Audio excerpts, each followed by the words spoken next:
getting every country on the same page Yeah. so that Muay Thai or kickboxing is ready for an Olympic stage, Yeah. right? It's another story in itself. And this pandemic didn't help in pushing that forward.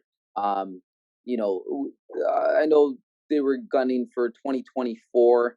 That's not gonna happen. No. I don't think that will happen. Just given the timeline, given the amount of work that needs to be done. Well, have they even established a set rule set yet? Or So things like that, and it has to be right across the board and whatnot, and the pandemic, not being able to communicate and slow down. Oh well, you know what? Competitions did take place. yeah, Started opening up, like the worlds were in Italy for the wackos, and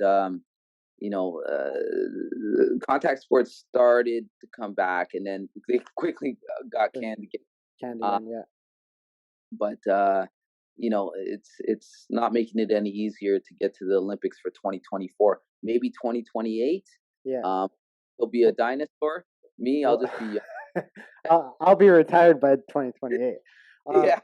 but Maybe not that football scholarship, but I see with the hat you're wearing. I don't know how much you know. this hat is in peaceful protest. They should be allowing teams that finish last in division to play in the AFC Championship. That's the peaceful protest I'm having today.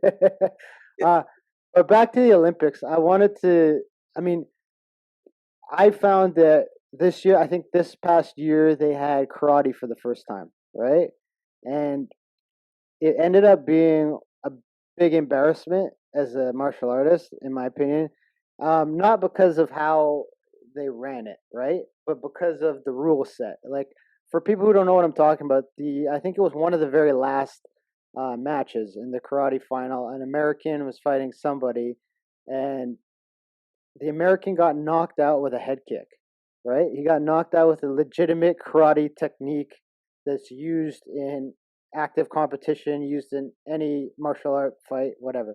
Got knocked out, and he was disqualified for being too aggressive. Yeah, And the American got the medal and was all happy and shit, and was like, and to purebred martial artists, to people who compete MMA, to people who compete kickboxing, whether it be amateur, you're looking at that and being like, what in the fuck are you guys talking about? Too aggressive. Like it's a legit. It wasn't an illegal technique. It was. yeah. Um. I saw what you were talking about, and you know what? Yeah, it was a great kick and all, It was a but fun. It was a great kick.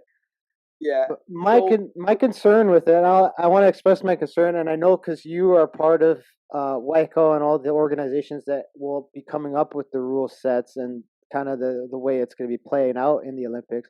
My concern is that the purity of kickboxing and Muay Thai will get diluted for what we would call positive viewership.